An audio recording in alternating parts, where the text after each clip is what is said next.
and it is very successful than the earlier one.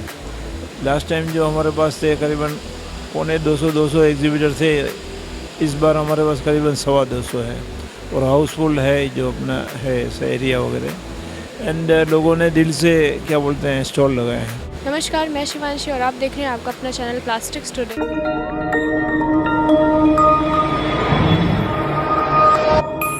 और इस समय हम मौजूद हैं दिल्ली के जीसी पैरिस एग्जीबिशन में और अभी हमारे साथ हैं मिस्टर अरविंद मेहता जो कि चेयरमैन है एपमा गवर्निंग काउंसिल के और साथ ही चेयरमैन है एमटेक के भी। तो आइए इनसे कुछ बातचीत करते हैं। Firstly good afternoon. Good afternoon madam. Sir, GC Paris का प्लान आपने क्या सोच के आप लोगों ने और कब बनाया? ये हमारे 3 साल पहले की घटना है कि 3 साल पहले हम लोग ऐसे सोच रहे थे कि जो प्लास्टिक्स एंड एनवायरनमेंट का काफ़ी बड़ा इश्यू है, हाउ टू रिजोल्व, क्योंकि रात दिन प्लास्टिक के ऊपर ब्लेम आता ही था ऐसा वो जो चालू था। तो एज एन एसोसिएशन हमें लगा कि we should do something by which जो सरकार या हम लोग नज़दीक आवे कि भाई हम लोग जो मैन्युफैक्चरर है ऐसे कोई गलत आदमी नहीं है। मीन्स जो हम लोग ऐसे हैं कि भाई ऑल बिजनेसमैन है, they are contributing to the industry and wealth of the industry and wealth of the country. तो उनका हम लोग बढ़ावा कर रहे हैं। तो ये हम लोग को ब्लेम नहीं चाहिए और आप सिस्टम में करिए सरकार। इसलिए हमने क्या सोचा कि भाई अभी सरकार को मिलने का एक ही रास्ता है। हम लोग बम्बई से आते हैं, यहाँ मिलते हैं और मिल के फिर निकल जाते हैं, तो वो समय जाता है और कुछ काम नहीं होता है। तो मिलने के लिए हम लोगों ने सोचा भाई एक एग्जीबिशन अलग से होना चाहिए, वेस्ट मैनेजमेंट, रिसाइकलिंग, प्लास्टिक्स वगैरह जो है वो। और ये एक इंडस्ट्री हमने देखा काफ़ी उभर रही है, means it is coming up. तो वो लाइन पे हमने पहला GCPRS किया last year. It was a mini exhibition, सुंदर हो गया, काफ़ी इंटरेक्शन हो गई सरकार के साथ। तो हमारे को थोड़ा रोड में बचा हो गया, सरकार भी समझने लगी कि भाई कोई आंसर चाहिए तो यहाँ से मिल सकता है जो भी है कनेक्टिविटी का। तो इसलिए फिर सेकंड, और वो भी हमने CPA में जो रॉ मटेरियल मैन्युफैक्चरर है उनका एसोसिएशन उनके साथ में किया कि भाई वो लोग साथ में रहेंगे तो क्या है कि भाई प्लास्टिक इंडस्ट्री का ग्रोथ भी सही रहेगा, उनको भी नॉलेज है, हम लोग जो प्रोसेसर है उनकी नीड हम लोग जानते हैं और ये सोल्व हो सकता है करके। तो हमने जॉइंटली ये किया।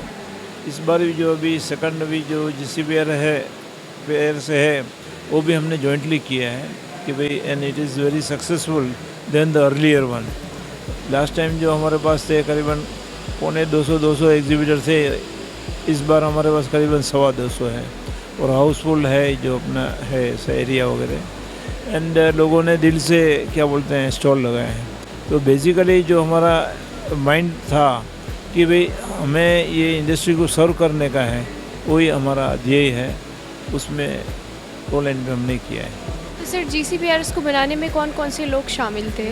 एक्चुअली प्राइमरी तो हमारी एपमा की कमेटी ही बोलने का कि भाई उनका अप्रूवल होता है। पहला इनिशिएटिव मेरा ही था अंदर से कि भाई वी शुड डू समथिंग जो है वो। बाकी उस टाइम मनीष डेडिया करके एक प्रेसिडेंट था, उनका था, और अभी तो सारी टीम लग गई है बस। तो सर, GCPRS का एम फुलफिल हो पा रहा है या नहीं? एम तो ये तो लाइफ लॉन्ग एम है, क्योंकि क्या है ये कभी एनवायरनमेंट एंड पोल्यूशन का जो पॉइंट है वो तो लॉन्ग टर्म पॉइंट है, ये शॉर्ट टर्म नहीं है। बट इसको मैनेज किया जाएगा, मीन्स दैट मीन्स जो अपनी जो सिस्टम में आ जाएगा एक बार, तो ये जस्ट लाइक GST है, आप समझ लो। जो मैं से समझता हूँ GST जब भी आया तभी सबको लगा भाई ये गड़बड़, वो गड़बड़, इधर उधर। बट अभी हिंदुस्तान भर पूरा GST भर रहा है और कर रहे हैं जो है वो। ऐसे ये EPR जो है हम लोग एक्सटेंडेड प्रोड्यूसर रिस्पॉन्सिबिलिटी, वो हिसाब से करने का है हमारे को काम। तो अभी नया कायदा आ गया, जो भी है कंप्लाइंस है वो सब अंडर मेकिंग है। जो कायदे बन गए पेरूजल सबको सिखाने का, करने का। It will take little time but it is a business opportunity. ये जो है इसमें ग्रोथ ही होगा, माइनस नहीं होगा। इस एग्जीबिशन को किस तरह से सफल मान रहे हैं आप? एक तो क्या है कि रिसाइकलिंग को एक जो अनऑर्गेनाइज सेक्टर था, और रिसाइकलिंग मतलब कचरे वाले जैसा एक अभिप्राय रहता था माइंड में, वो चेंज हो रहा है कि they are the waste, in waste there is wealth. तो ये जो है प्लास्टिक जो है it is a raw gold में सोना है। तो सोना का उपयोग करने का, सोना की तरह एज ए गोल्ड। तो इसमें ज़रा रिकॉग्निशन आता है। अभी प्लास्टिक इंडस्ट्री में इस इन्वेस्टमेंट भी आता है। अभी मशीन इसकी रिसाइकलिंग इन्वेस्टमेंट भी काफ़ी आ गया, करीबन 5-1 हज़ार करोड़ का मशीनरी का हो गया भी, इम्पोर्ट यहाँ लोकल वगैरह। तो एक सेक्टर उभर रहा है।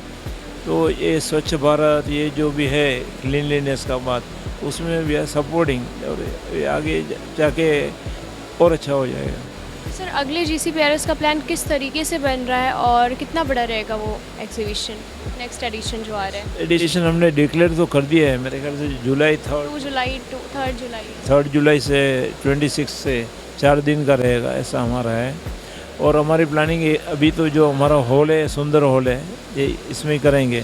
फिर जैसे इंडस्ट्री का रिस्पांस मिलेगा, ऐसा हम लोग ऐड करते जाएंगे। नेक्स्ट टाइम हम लोग इंटरनेशनल पार्टिसिपेंट के ज़्यादा जोर देंगे। अभी हमारे पास पाँच इंटरनेशनल पार्टिसिपेंट और 4 कंट्री हैं, सो दिस ओके। एंटरप्रेन्योर्स को क्या मैसेज देना चाहेंगे? एंटरप्रेन्योर को मैसेज ऐसा है, this is the best line जो है रिसाइकलिंग का, आप करो। और उसमें अभी देयर इज चेंज। क्या पहले जो हम लोग बोलते हैं काफ़ी हार्डवर्क था, ये था वो, अभी भी हार्डवर्क है, बट इंटेलिजेंट हार्डवर्क है। इसमें भी चेंज हो रहा है। इसमें अभी बच्चे लोग जो है ऐप बना रहे हैं कि भाई ये ऐसा है करके, और ऑनलाइन पे अभी बच्चे लोग जो है इतने बड़े हिंदुस्तान का कचरा प्लास्टिक को उठा रहे हैं, उसको रिसाइकल करें, वो तो पहले सोचा ही नहीं था। अभी हो गया। तो ये जैसे जैसे शेप लेगा ऐसा काम बढ़ेगा। और इंडस्ट्री में का पैसा इंडस्ट्री में आता है, ये इनमें तो we welcome it. Sir, plastic industry के लोगों के लिए एक मैसेज? प्लास्टिक इंडस्ट्री के लिए मैसेज ऐसा ही है कि भाई जो ये आपको रूल्स आपको फॉलो करने का है। दैट इज, जो सरकार ने रूल बनाए हैं वो फॉलो करिए। और सरकार के पास जो इश्यू है, जो रूल्स फॉलो करने के लिए, वो आइपमा और CPMA साथ में मिलकर रिजॉल्व करेंगे। This is the story and you grow. So we follow the rules and industry grows. This will be the point.